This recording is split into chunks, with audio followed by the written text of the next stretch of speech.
नमस्कार दोस्तों, स्वागत है आपका आपके अपने YouTube चैनल नोबल आईटीएन पे। सबसे पहले आप सभी को दिवाली की हार्दिक शुभकामनाएं। आज मैं आपके साथ डिस्कस करने वाला हूं एनएचपीसी जेई का सिलेबस। उसके लिए मैंने मैकेनिकल का सिलेबस ऑलरेडी कई बार डिस्कस कर रखा है, स्ट्रेटजी कई बार डिस्कस कर रखी है। तो अब मैंने डिसाइड किया आप लोगों की डिमांड पे कि आप लोगों को हमेशा से डिमांड रही है कि पर्टिकुलर ब्रांच का अगर कोई कैंडिडेट या फिर कोई ऑलरेडी एम्प्लॉय आपको इसमें बेटर गाइड कर पाए तो मैं उनको आपसे थोड़ा गाइड करवाऊँ। तो मैंने उससे रिक्वेस्ट करी और मेरे साथ junior engineer civil Surjeet sir हैं और एग्जीक्यूटिव इंजीनियर हमारे साहिल सर हैं इलेक्ट्रिकल डिपार्टमेंट से। एक एक करके हम तीनों आप लोगों के साथ अपनी अपनी स्ट्रेटेजी डिस्कस करेंगे, सिलेबस को डिस्कस करेंगे। तो मैं चाहता हूँ कि थोड़ा थोड़ा ब्रीफ इंट्रोडक्शन बिल्कुल, कि ताकि आप लोगों का भी टाइम ख़राब ना हो, सब लोग अपना अपना ब्रीफ इंट्रोडक्शन दें। जैसे कि मेरा क्या है, मैंने बीटेक अपनी ग्राफिक यूनिवर्सिटी देहरादून से कंप्लीट करी थी, फिर मास्टर्स मैंने आईआईटी रुड़की से किया है। उसके बाद 1 साल मैंने टीचिंग जॉब करी है और 2018 से मैं एनएचपीसी की जॉइंट वेंचर चेनाब वैली में सर्व कर रहा हूँ एज अ मैकेनिकल इंजीनियर। अब बात करते हैं सुरजीत सर से जो कि जेई सिविल है। नमस्कार दोस्तों, मेरा नाम सुरजीत कुमार है। मैं एज ए जेई सिविल यहाँ पर लगा हूँ और आज मैं आपको जो सिविल इंजीनियरिंग का जो सिलेबस है उसके बारे में डिस्कशन करूँगा और आगे इलेक्ट्रिकल इंजीनियर जो साहिल सर हैं वो डिस्कशन करेंगे। हेलो फ्रेंड्स, मेरा नाम साहिल चौहान है।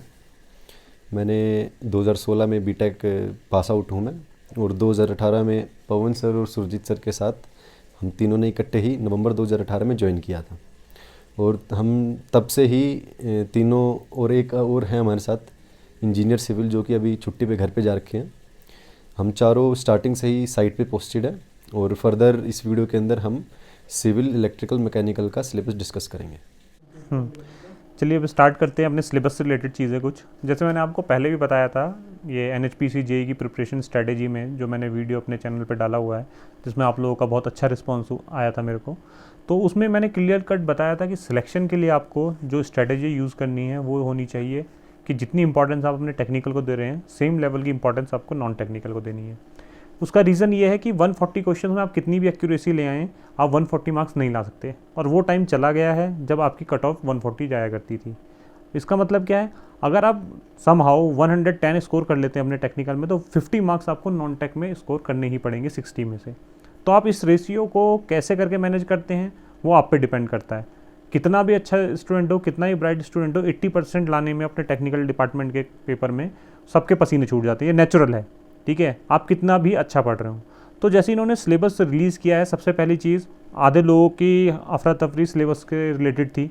जैसे उन्होंने सिलेबस रिलीज़ कर दिया और सिलेबस रिलीज़ करने के बाद पता चला कि इन्होंने एसएससी जेई का सिलेबस कट कॉपी पेस्ट कर दिया है कि ये आपके लोगों के लिए सबसे अच्छा हुआ है। उसका रीज़न क्या, क्योंकि जब भी आप किसी कंपटीशन के लिए जाते हैं तो कंपटीशन, आपको मैं हमेशा कहता हूँ, एक मैराथन है। हमेशा मैंने ये बात रिपीट करी है कि मैराथन में आप जल्दी दौड़ के रेस नहीं जीत सकते। उसके लिए आपको स्टेप बाय स्टेप जाना पड़ता है, आपका स्टेमिना डेवलप करना पड़ता है, फिर धीरे धीरे स्पीड डेवलप करनी पड़ती है, एक लंबी जर्नी को आपको तय करने के लिए। उसमें होता क्या है, अगर आप सोचो आपने नए एप्लीकेंट हैं, आपने जस्ट पढ़ाई स्टार्ट करी है और आपको दिखा कि एनएचपीसी का एग्ज़ाम है, तो आपने सोचा कि मैं 1 महीने में बस एग्ज़ाम निकाल लूँ। ऐसा पॉसिबल नहीं है, क्योंकि आपकी सीट्स क्या है, लिमिटेड है। एक सेंट्रल लेवल का एग्ज़ाम आप कंडक्ट करा रही है कंडक्टिंग बॉडी, और उसमें दुनिया भर के एप्लीकेंट्स हैं। उसमें वो बच्चा भी कम्पीट कर रहा है जो 2-3 साल से प्रिपरेशन कर रहा है, ठीक है, जो किसी ना किसी एग्ज़ाम में जस्ट मार्जिन से चूक रहा है। उसे आप कैसे बीट कर पाएंगे 2 महीने की पढ़ाई में, जब आपने जस्ट अभी डिप्लोमा कंप्लीट किया है। एक चीज़ है कि टाइम लेती है प्रिपरेशन, तो टाइम लेगी। अगर आपने 3 साल का डिप्लोमा किया है और आपको सबको एक ही साथ अपने माइंड में रिवाइज़ करना है या नोट्स बनाने हैं, क्योंकि जो आप डिप्लोमा में पढ़ते हैं और जो आप कंपटीशन में पढ़ते हैं उसमें ज़मीन आसमान का अंतर है। वहाँ पर आपकी अप्रोच होती है सब्जेक्टिव टाइप, यहाँ पर आपकी अप्रोच होती है ऑब्जेक्टिव टाइप। तो ये इस डिफरेंस को आपको समझना पड़ेगा। ठीक है, आप अपने कैटेगरी के हिसाब से कि हाँ आपकी कैटेगरी क्या है, आप न्यू एप्लीकेंट हैं, ठीक है, आप 1-2 साल से तैयारी कर रहे हैं, या फिर आप जस्ट काफ़ी टाइम से तैयारी कर रहे हैं, कम टाइम से तैयारी कर रहे हैं, लेकिन आप मार्जिन से चूक रहे हैं हर एग्ज़ाम में 2-3 नंबर से। अगर आप एग्ज़ाम्स में 2-3 नंबर से चूक रहे हैं तो मेरा मानना है आप डेफिनेटली इस डायरेक्शन में इंडिविजुअली एनएचपीसी की डायरेक्शन पकड़ के आप पढ़ सकते हैं। अगर आप नए एप्लीकेंट हैं तो मेरा मानना है कि आप थॉरोली अपने सब्जेक्ट्स को 1 बाय 1 करके कवर करें। एग्ज़ाम की डेट आए, आप एग्ज़ाम दें एज आ प्रैक्टिस के लिए, उससे ज़्यादा होप्स ना रखें। मैं आपको डिमोरलाइज़ नहीं करना चाह रहा हूँ, बस एक सच बताना चाह रहा हूँ जो शायद आपको जिस दिन आप एग्ज़ाम में जाएंगे उस टाइम रियलाइज़ हो। आपको ये चीज़ समझ नहीं होगी, नॉन टेक पोर्शन जो बहुत ज़्यादा इंपॉर्टेंस रखता है। टेक्निकल तो आपको करना ही है, जिसमें आप जितना डेप्थ में चले जाएंगे उतना अच्छा है। नॉन टेक को जो आपको पढ़ना है, आप एक टेक्निकल स्टूडेंट है, आपको नॉन टेक को नॉन टेक्निकल स्टूडेंट की तरह नहीं पढ़ना है। आपको हर एग्ज़ाम की नॉन टेक को एक लिमिट बांध के पढ़ना है।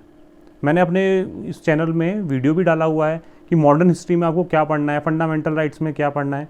आपको यूट्यूब पे बहुत वीडियो मिलेंगे, बहुत अच्छे अच्छे कंटेंट है, ठीक है, मैं उस चीज़ को डिनाई नहीं कर रहा हूँ, लेकिन क्या वो आपके लिए यूज़फुल है? आप एक टेक्निकल एप्लीकेंट हैं और आपको नॉन टेक्निकल एप्लीकेंट के बराबर नहीं पढ़ना है।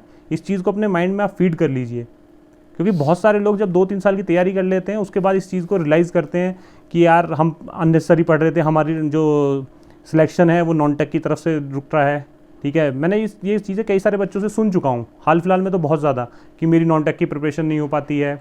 कई कहते हैं कि सर मैं करंट अफेयर्स डेली 1 घंटे देता हूँ, ठीक है। अरे आपको 1 घंटा देना क्यों है? आप ये समझिए, आप 1 घंटे का नॉन टेक्निकल वाले की तरह हैं, करंट अफेयर्स को दे रहे हैं, आप दिन के 20 क्वेश्चन उसमें से ले रहे हैं, और साल के वो महीने के कितने हो जाते हैं आपके? 600 क्वेश्चन। अब आपका एग्ज़ाम आने वाला 1 साल में, और वो नंबर ऑफ़ क्वेश्चन देख लो, आप क्यों रिवाइज़ करें इतना? आपके आने 2-4 क्वेश्चन, आपके में तो फिक्स होता है ना कि कौन सा अवार्ड, जो फेमस अवार्ड है उसका पूछ लेंगे आपसे, ठीक है, हाल फिलहाल का अपॉइंटमेंट पूछ लेंगे। आपको दुनियादारी की चीज़ें क्यों पढ़नी है? एक आध मार्क्स के लिए आप 1-1 घंटा इतने लंबे टाइम से दे रहे हैं, क्या आप उसे रिवाइज़ कर पा रहे हैं? जितना कंटेंट आप डेवलप कर रहे हैं, आप उतना खाना खाइए जितना आप डाइजेस्ट कर सकें। बेसिकली एग्ज़ाम जो हमारा कंपटीशन होता है, मैं हमेशा एक चीज़ बार बार रिपीट करता हूँ, इसमें आपको रिसर्च नहीं करनी है, आपका फोकस ही एग्ज़ाम ओरिएंटेड होना चाहिए। एग्ज़ाम ओरिएंटेड इन सेंस कि मैंने आपको एसएससी जेई वाले जो प्रिपरेशन स्ट्रेटेजी है उसमें बहुत डिटेल में इस चीज़ को बताया कि कौन कौन से टॉपिक आपको प्रायोरिटी बेसिस में नॉन टेक में कवर करने हैं। हर एग्ज़ाम के लिए वो सेम होने वाले हैं। आप ये नहीं सोच सकते कि यार इस जैसी कोई नया एग्ज़ाम आता है, आप लोगों की अप्रोच ऐसे, आप लोग इतने क्यूरियोसिटी से आने लगते हो आगे कि सर इसमें क्या पढ़ें नॉन टेक में। आपको हर एग्ज़ाम के लिए वही चीज़ पढ़नी है, ठीक है। मैं इस वीडियो में इस चीज़ को डिस्कस नहीं करना चाहता कि नॉन टेक में आप क्या पढ़ें, क्योंकि मैंने ऑलरेडी इस पर बहुत डिटेल में वीडियो बना रखा है। इसमें जो हम बात करेंगे सिर्फ और सिर्फ टेक्निकल सेक्शन की बात करेंगे, क्योंकि जो हमारा सिलेबस है टेक्निकल सेक्शन का वो अब जाके रिवील हुआ है एनएचपीसी के द्वारा। तो हम अगर टेक्निकल सेक्शन की बात करें, स्पेशली मैं मैकेनिकल इंजीनियर का डिस्कस करूँगा और मेरे साथ वाले कलीग डिस्कस करेंगे इलेक्ट्रिकल और सिविल का, ठीक है। मैकेनिकल इंजीनियरिंग वाले सिलेबस की बात करूँ, इन्होंने सिलेबस को प्रोडक्शन में डिवाइड किया है, थर्मल में डिवाइड किया है, और आपका टॉम सोम को एक साथ रखा है इन्होंने, और आपका इन्होंने ये मशीन डिज़ाइन हो गया, और आपका ये इंडस्ट्रियल वाला पोर्शन इसमें बिल्कुल नहीं है, तो उसकी तरफ जाने की ज़रूरत ही नहीं है। आप अपनी तरफ से अननेसेसरी अजम्पशंस मत लो, जितना सिलेबस आपको मिला है उसे फॉलो करो। सबसे पहली चीज़, अगर आप नए एप्लीकेंट हैं तो आप सिलेबस को अच्छे से रीड आउट करो, टाइम दो, ठीक है। आप इसे मत समझ लो कि आप एनएचपीसी आपका एक लास्ट टारगेट होने वाला है। आप एग्ज़ाम डेफिनेटली दो, पूरी शिद्दत से दो, लेकिन एक थ्रू आउट एक जर्नी की तरह इसे पकड़ के चलो। आप ये समझ के चलो, आपको ऐसा पढ़ना है कि 6 महीने में आपका सिलेबस कवर होना चाहिए। अगर आप नए एप्लीकेंट हैं, जो पहले से तैयारी कर रहे हैं, वो इस पर्टिकुलर इसी डायरेक्शन में पढ़ के, मतलब इसकी जो अप्रोच होने वाली है, क्या होने वाली है, जो मैं आपको आगे फर्दर बताऊंगा। अगर आप जस्ट बॉर्डर लाइन पे हैं तो आपको प्रीवियस ईयर एसएससी जेई के जो क्वेश्चंस हैं, ठीक है, मैं बार बार इन्फोसाइज कर रहा हूँ, प्रीवियस ईयर के जो भी एसएससी जेई के क्वेश्चंस हैं, सबसे पहले आपको डेली रूटीन पे एक पेपर सॉल्व करना है, जो कि आपके 200 मार्क्स का पेपर होता है। 50 जनरल अवेयरनेस होती हैं उसमें, और 50 आपका रीजनिंग होता है, और 100 टेक्निकल। आप उसका प्रिंट आउट निकालो, आपको टॉपिक की नॉलेज हो ना हो, आप उस पेपर को सॉल्व करो, जितने सॉल्व हो पाएँ अच्छी बात है, और जितने क्वेश्चन आपको नहीं आ पा रहे हैं उन्हें मेमोराइज़ करिए, ठीक है। उनकी डेप्थ में कोई भी जाने की ज़रूरत नहीं है, राइट। उस पेपर से रिलेटेड सिर्फ और सिर्फ आप मेमोराइज़ करिए। आपको ज़्यादा टाइम, मतलब आप हर साल का ऑन एवरेज एक पेपर भी अगर कंसिडर करेंगे तो आखिरी 10 साल के आप पेपर कर लीजिए, मतलब आपको कितने 2000 क्वेश्चन है, जिसमें कि 1000 टेक्निकल हो गए आपके, 500 रीजनिंग के हो गए, 500 आपके जनरल अवेयरनेस के। अगर ये वाला शेड्यूल आप डेली एक एक पेपर करेंगे तो 10 दिन में आपका प्रीवियस ईयर का पेपर कंप्लीट हो जाएगा, और उसके बाद मैं मानता हूँ कि 10 दिन और कंसिडर कर लो रिवीजन के लिए। तो इतना टाइम आप पे है, 20 दिन के अप्रॉक्स तो मिनिमम आप पे है ही, तो उसकी आपको टेंशन लेने की ज़रूरत नहीं है। बेस्ट अप्रोच तो यही हो सकती है कि हमें सिलेबस इन्होंने क्या किया है, एनएचपीसी ने एसएससी जेई का कट कॉपी पेस्ट किया है, तो आपने जो बेस्ट कर सकते थे प्रीवियस ईयर के सॉल्व वो आपने कर लिए। और दूसरी चीज़ जो आपको लॉन्ग टर्म में चलानी है अपने साथ, वो है आपको सिलेबस कंप्लीट करना है, क्योंकि जब आप सिलेबस कंप्लीट करोगे तो वो by the end of 6 months जब आप पूरा सिलेबस कर लोगे, वो आपको एक कॉन्फिडेंस देगा। मैकेनिकल में कुछ टॉपिक्स हमेशा पूछे जाते हैं जिसे आप किसी भी एग्जाम के लिए इग्नोर नहीं कर सकते। इसमें तो 140 क्वेश्चन है, आप कुछ भी छोड़ रहे हो तो ये समझ लो आप सिलेक्शन ही छोड़ रहे हो। अगर आप कितनी भी तैयारी कर चुके हो, आप सोचते हो यार आपको फ्लूइड मैकेनिक्स अच्छी नहीं लगती, उसकी जगह मैं सारे पढ़ लूँ, आप नहीं कर सकते वो चीज़। उसमें से आपको 25-30 क्वेश्चन फ्लूइड मैकेनिक्स और हाइड्रोलिक्स से आ गए, आप कहाँ से सिलेक्शन ले पाओगे? नहीं ले पाओगे, क्योंकि आप जितना अटैम्प्ट करोगे उसमें आपका मैक्सिमम से मैक्सिमम, बहुत ब्राइट स्टूडेंट होने के बाद आप 80% स्कोर कर सकते हो। 80% स्कोर का मतलब ये हो गया, आपने मान लो 180 क्वेश्चन अटैम्प्ट करे हैं तो उसका 80% कितना हो गया? 36 माइनस कर लो 180 में से, आपका 144 सिलेक्शन नहीं होना, बहुत कम चांस है। आप SSC JEE को देख रहे हो 150 से नीचे कट ऑफ नहीं जा रही है, जबकि उसमें कंपेरेटिवली NHPC से ज़्यादा सीट होती हैं। तो आपको लॉन्ग टर्म के हिसाब से चीज़ों को समझने की ज़रूरत है। मैकेनिकल में बहुत ज़्यादा कंपटीशन है, बहुत बड़ा क्राउड पहले से प्रिपरेशन कर रहा है। इस वाले एग्ज़ाम में आपके लिए बेनिफिट ये है, इसमें डिग्री वाले एप्लीकेंट्स नहीं हैं, तो शायद कट ऑफ थोड़ी नॉर्मल मतलब SSC JEE से कम जाए, पर इतनी कम भी नहीं जाने वाली, क्योंकि डिप्लोमा लेवल का स्टूडेंट जो है वो भी आजकल बहुत ज़्यादा पढ़ाई कर रहा है, तो उसका जो लेवल है वो भी एक अच्छा लेवल रीच कर चुका है। कईयों ने कई बुक्स कंप्लीट कर रखी हैं ऑब्जेक्टिव की, कईयों ने थ्योरी कंप्लीट कर रखी है, कईयों ने यूथ कंपटीशन को बार बार कंप्लीट कर रखा है। ठीक है, जब आप एग्ज़ाम में जाते हैं तो ये जो ऑब्जेक्टिव के आपकी प्रैक्टिस होती है ना, बहुत हेल्प करती है आपको। कई क्वेश्चन ऐसे होते हैं आपको ऑप्शन एलिमिनेट करने में हेल्प कर देते हैं, कि आपने कोई चीज़ कहीं पढ़ी वो तो नहीं पूछा, लेकिन दूसरे क्वेश्चन में की वजह से वो वाले कुछ ऑप्शंस एलिमिनेट होकर आप सही आंसर करके आते हैं। तो आपको उस चीज़ की प्रैक्टिस को डेवलप करना है धीरे धीरे। जैसे आपको टोम है, टोम में आपको दुनिया भर में, सपोज मैं एक एग्जांपल ले रहा हूँ, टोम में आपका कैम टॉपिक दिया गया है, आपको ऐसा नहीं करना है उसमें रिसर्च करो। आप कैम से रिलेटेड, कैम प्रोफाइल से रिलेटेड कुछ क्लासिफिकेशंस हैं, ठीक है, वेलोसिटी एक्सेलरेशन के फॉर्मूले हैं, बिल्कुल बेसिक जो हैं, डायरेक्ट फॉर्मूले हैं, ठीक है, आपको उनको याद रखना है। ठीक है, बिल्कुल कि आपको बेस सर्किल वगैरह क्या होता है उनकी डेफिनेशन याद रखनी है। RK जैन में या फिर खुरमी में इससे रिलेटेड जो क्वेश्चंस आए हैं उनकी प्रैक्टिस करनी है। उससे ज़्यादा आपको बियॉन्ड उससे जाना ही नहीं है। अब आप अपनी प्रैक्टिस डिप्लोमा लेवल में करके कि कैम ड्रॉ करने की प्रैक्टिस मत कर लेना, ठीक है। अब उसके बाद आपको टोम है, तो टोम में आपको ये पता है कि हाँ यार, टोम का जो इनिशियली कुछ टॉपिक होते हैं, लिंक वगैरह की बात होती है, तो उसके जो एग्जाम्पल हैं, किस टाइप का लिंक है, किस टाइप के पेयर हैं, ठीक है, बेसिक जो फॉर्मूले हैं, ठीक है, इन्वर्जन कौन सा इन्वर्जन से क्या बनता है, ये सब आपको आने चाहिए बाई हार्ट। ये कोई ऐसी चीज़ नहीं है जो आप छोड़ोगे। इस सब से तो सिलेक्शन, ये तो क्वेश्चन वो वाले हैं जिन्हें कंसिडर ही किया जाता है कि सबको आते हैं। ये कभी सिलेक्शन डिसाइड ही नहीं करते। डिसाइड क्या करते हैं? जो अनयूजुअल चीज़ें होती हैं। कभी आप टरबाइन को लोग बहुत इग्नोर करते हैं, लेकिन आप NHPC में नहीं कर सकते इग्नोर, ये काम ही हाइड्रो सेक्टर में कर रही है। तो फ्लूइड मैकेनिक्स वाला पोर्शन जो है, आपकी मैक्सिमम प्रोबेबिलिटी है कि मैक्सिमम आए। इवन मैंने चैनल पे एक वीडियो भी डाला था, उसमें मैंने मैक्सिमम पोर्शन जो है, और अपने टेलीग्राम चैनल पे मैंने उसके PDF भी शेयर करी, स्पेशली आप लोगों के लिए, डिप्लोमा लेवल के लिए मैंने ये आपका हाइड्रोलिक्स टरबाइन वाले पोर्शन के नोट्स बनाए थे लास्ट संडे, और उसे मैंने वहाँ पर दिए हैं ताकि आप लोगों का टाइम बच सके और आपको एक सही डायरेक्शन मिल सके। ऐसे ही करके आपको डिफरेंट सब्जेक्ट्स को, और जितने भी टॉपिक हैं, 1 बाय 1 करके आपको कवर करना ही है। चाहे आप अपने हिसाब से देखिए, आप नए एप्लीकेंट हैं तो आपको लंबे टाइम के लिए करना है, तो आपको नोट्स तो अपने प्रिपेयर करने ही पड़ेंगे। एक आपको थॉरो नोट्स प्रिपेयर करने पड़ेंगे, शॉर्ट नोट्स आपको रिवीजन में हेल्प करेंगे। थॉरो नोट्स जब आपकी कभी टाइम, आपने बहुत टाइम से सब्जेक्ट नहीं टच किया होगा, तो आपको वन गो में वो जब थॉरो नोट्स अपने हाथ से बने हुए आप देखेंगे तो आपको रिवीजन में तब जाके हेल्प करेंगे।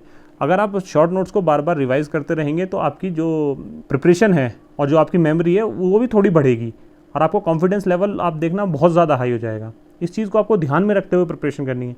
आप बेसिकली अब क्या कर रहे हो? आप NHPC की प्रिपरेशन नहीं कर रहे हो, आप थ्रू आउट एक जर्नी है, जो एक रेस है जिसका डेस्टिनेशन आपको नहीं पता क्या होने वाला है, सिर्फ ये एक स्टॉपेज है, ठीक है। आपको एक दिन आएगा, एग्ज़ाम देना है, वापस आना है, और सेम उसी पेस से आपको अगले दिन से रूटीन में लग जाना है। पेपर आप दे के आ चुके हो, एजेंसी का काम है उसे एनालाइज करना, आपको मार्क्स देना, उस कट ऑफ निकालना, क्या कट ऑफ होगी इन सब में मत पढ़ना।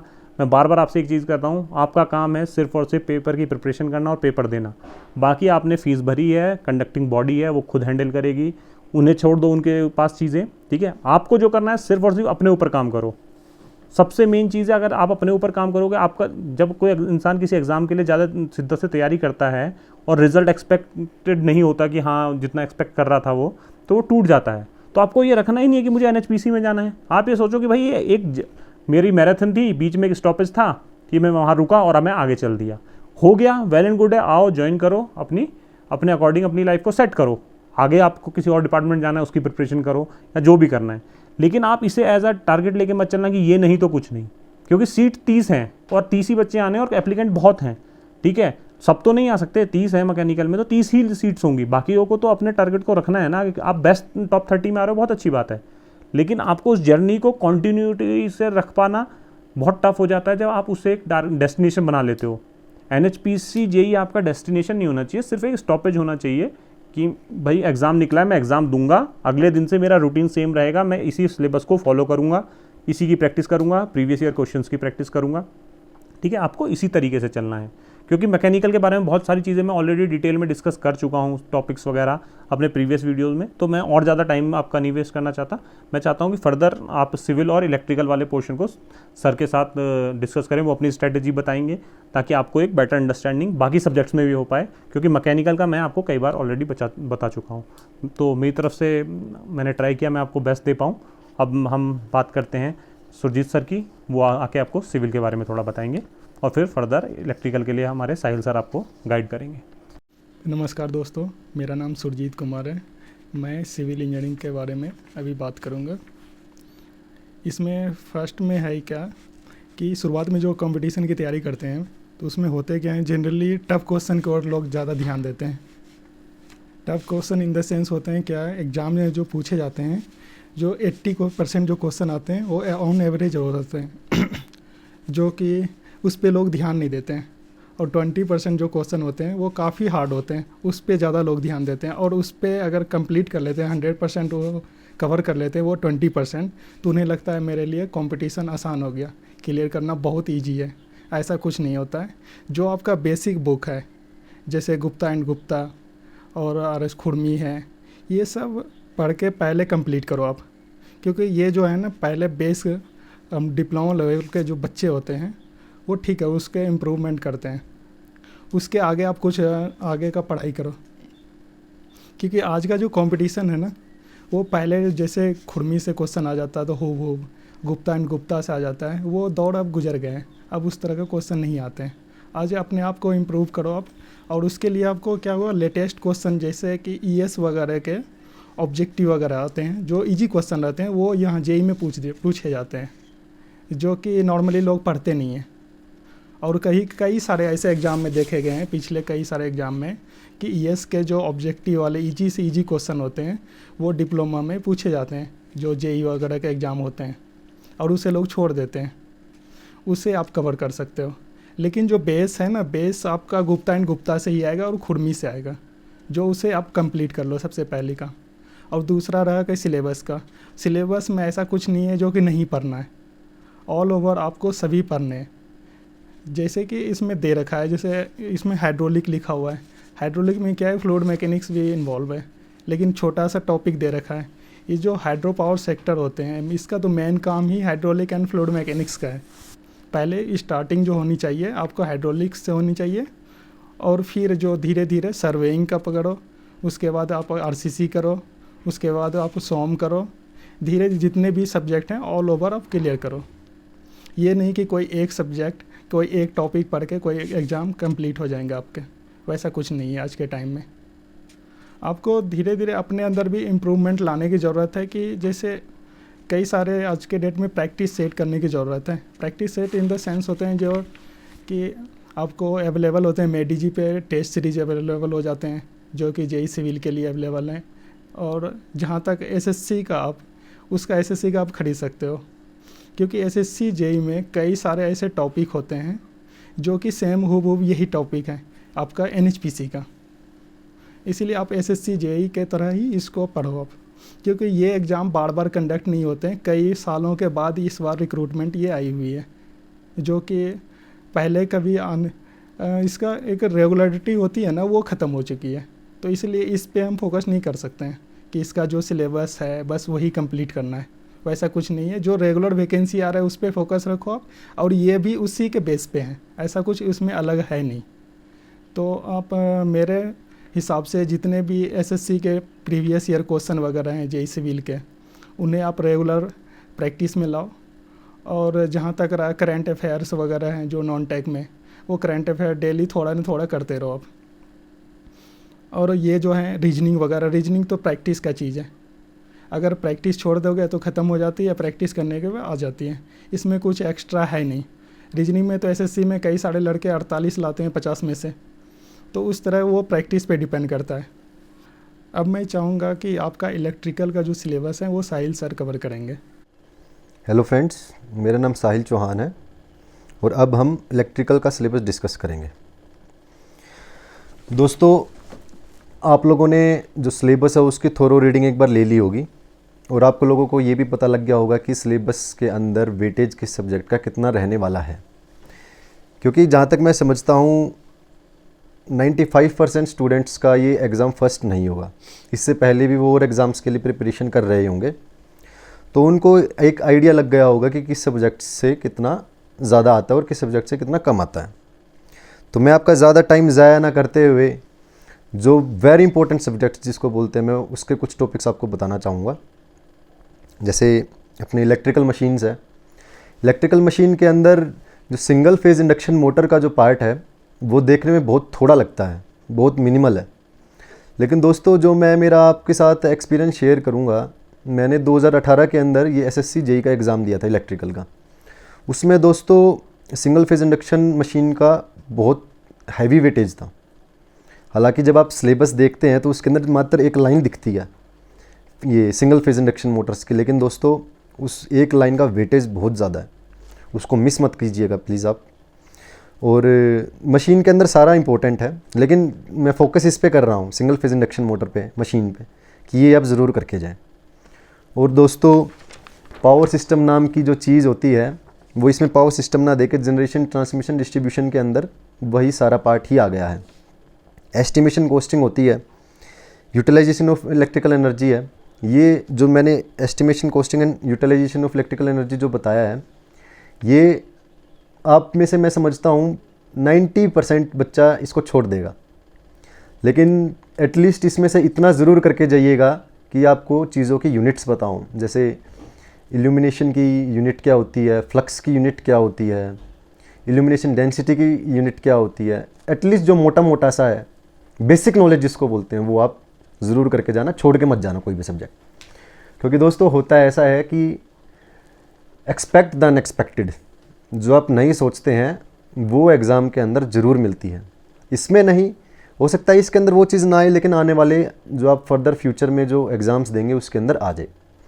तो सिर्फ यही एक एग्ज़ाम है, यही आपने एक एग्ज़ाम देना है, इसको ना सोचते हुए आपने एग्ज़ाम देने हैं।